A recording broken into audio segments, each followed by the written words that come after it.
So WWE, is this what it's come down to? Every time Jeff Hardy is in your company, you're gonna do a storyline that has something to do with his real life, drunk driving and drinking problems and stuff like that. Like I saw this segment that opened up SmackDown and it pissed me off. It made me go, again? Like WWE, you just love going back to the well, don't you? Seeing if there's anything left in there that you can pull up. Like, what does that do? You know? Is Jeff okay with that? Is this going to be the last straw that he's going to have with you guys? Like, it's the thing that's going to make him leave and possibly go join Matt in AEW? I mean, he probably signed off on it. He said, okay, cool. Because he's content with the sobriety and all that stuff. But it's like, doesn't mean that we got to like it. Come on. Again with this bullshit? Again with, something happening because of his negligence? Like, that's something that he had to deal with in real life. And then you're going to put it in, WWE programming? You could have did something else. You didn't have to do this. I mean, I'm glad he came back at the end and beat the shit out of fucking Sheamus when he was trying to. He pretty much ran him out of the ring. But he deserves better than that. Like, I get it. If he was okay with it, he wrote off on it. Said, okay, I'll sign that and we can use that. I'm cool with my sobriety and I don't have nothing to hide. But it's old. It's like watching a damn, I did a review of The Grudge. It's just like, in the end, I didn't like the movie because it was just too much of the same shit. And you're doing that here? Too much of the same shit. I remember vividly one of the last storylines that he had in WWE before he left, is that it was like that. It was with, I forget who it was with, but that was brought up. It may have been brought up every fucking time ever since he started getting in trouble with the law. And started fucking having issues with alcohol and drugs. Like, I get it. You want realism. I get it. You sometimes tap into real stuff, but it's all too fresh still. The guy is finally went to rehab. Sobriety is good, but you got to use this as a thing.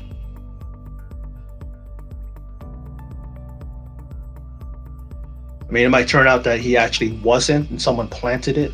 Maybe it was Sheamus that did it, that planted it. I mean, the cops were saying, oh, he smells like alcohol. He smells like the alcohol that's in there. He probably was knocked out and someone poured the alcohol on him, kind of thing.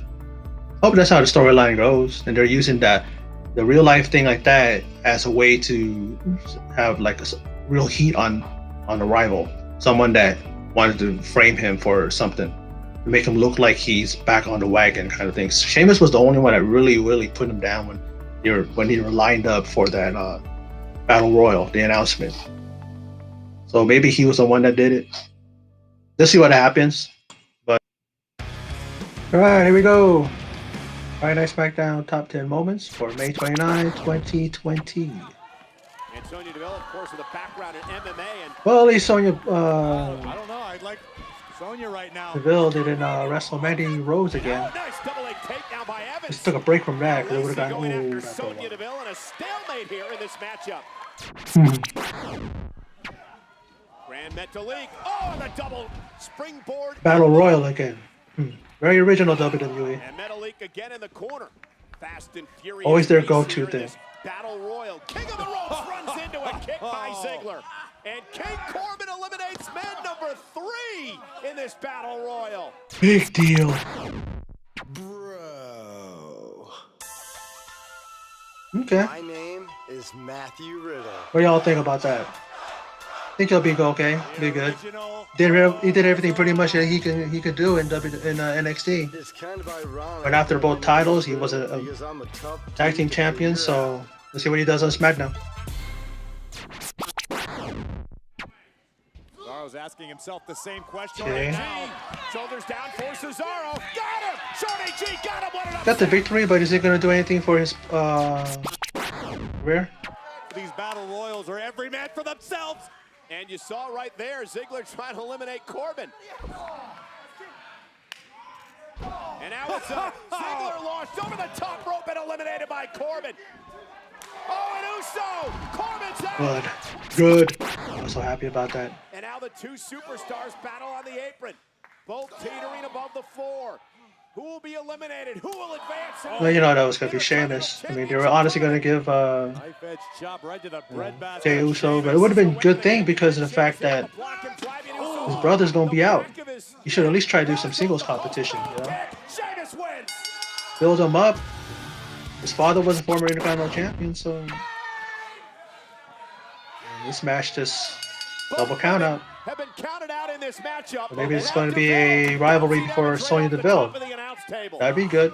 A double count out. They can't do anything more for her and Mandy Rose thing. They're going to keep pushing And that. now Evans whipping Deville right into the corner. Right into the corner of the announce table. That's how fucking Shawn Michaels hurt his back the first time. Bryan caught though by Sheamus. Irish curse backbreaker. And now Bailey up on the apron. Nikki as well. And a right hand by Bailey. And now Nikki and Bailey going at it on the apron. And Nikki inadvertently shoved into Alexa Bliss. Banks from behind. Knees connect. It's to think that these two don't like each other in real life. Let's see how professional they could be. They still work together. And the boss with the win. Bailey was right. Jeff Hardy. Jeff came back. Jeff Hardy's here. Bryan with a knee. Bryan with a knee to the face. Cover on Sheamus off the distraction. Daniel Bryan will face AJ Styles in the finals of the Intercontinental Jeff came Tournament back. with Jeff Maybe he knows Hardy something that we here. don't know. He's Maybe attacking Sheamus was behind the whole We thing. saw Jeff Hardy was in police custody. What the hell? Planted the evidence and knocked Well, Hardy's Jeff out. incensed. He's livid. Why? Jeff Hardy is assaulting No, Sheamus. that's the reason.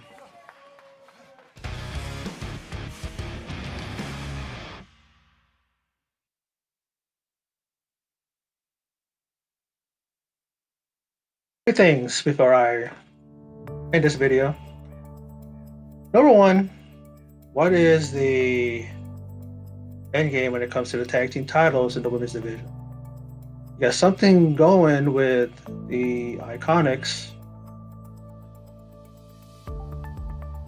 You're thinking that they're going to have another title match. The rivalry is kind of being built up being built up pretty good, and then they end up doing a little something with a run-in with the Boston Hug Connection. You know, they're gonna get their title shot next week. Is it going to be a sporadic thing? Is it going to be a thing where, like with the regular tag team division with the men, that there's no real direction? You know? Are Sasha and Bailey going to win? Or is that going to be where finally the trigger is pulled and the feud is going to be legit, you know, started? You know? They go after tag team titles and then Bailey ends up costing the match for them and they don't become champions. Then Sasha and her is going to go at it. Maybe. They need to do something with that. They need to get it going, or else people are going to go, who cares? Let's get that feud going already. It's probably the only legit feud that's going to go down that people really care about. Like they care about the Randy Orton and Edge feud right now. Are the only feud I think that people really care about. Because everything else is pretty much erratic. They're not even written well. They're not even seriously pushed, you know, for feuds and all this stuff. So there's that. Also, one thing they didn't even show there, don't know why it wasn't one of the top 10 moments, was the homage to Fast Times at Ridgemont High, the famous pool scene with BB Cates. Y'all remember? Judge Reinhold in the window doing this thing. Don't need to go into it. Looking at Phoebe Cates and imagining her coming out from the pool. and removing her top. Now, I know that a lot of us would have rather have had Mandy Rose in the pool coming out, and then Otis sleeping on the cot and looking up. But regardless, this thing was great. It was well done. It was something that, for those of us nostalgic for Fast Times at Ridgemont High, we all remember the scene, and we definitely got a little flashback to that classic scene. And they did a good job, and it's allowing Mandy and Otis to continue their romance there. They're friends in real life. From when you listen to Mandy Rose's interviews, and shoot interviews, not the interviews that WWE does.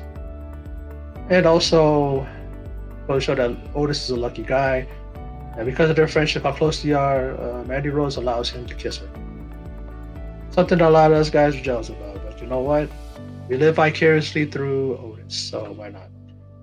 And the final thing, and it's the thing that I opened with, and I'll close with it, is the whole thing with Jeff Hardy.